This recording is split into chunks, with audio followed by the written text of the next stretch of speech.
دیگه دوره این که بگی بچه بیارم سر پیری عصای دستم بشه گذشته. چرا اینا دارم میگم؟ سال گذشته ما یه دوره کارآموزی داشتیم تو خونه سالمندان. یه خانم مسنی رو داشتیم آماده میکردیم که بره صبحونه بخوره. یهو ایزد زیر گریه.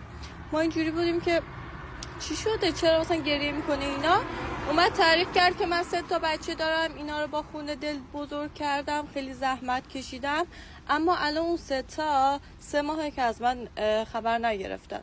و آخرین بار که بهشون زنگ زدم که شما اصلا خوب هستید، مثلا چه اتفاقی افتاده واسهتون که 3 ماه از من خبر ندارید، گفتن که ما الان توی یه کشور دیگه تعطیلاتیم و بعد از این که برگشتیم بهت سر میزنیم.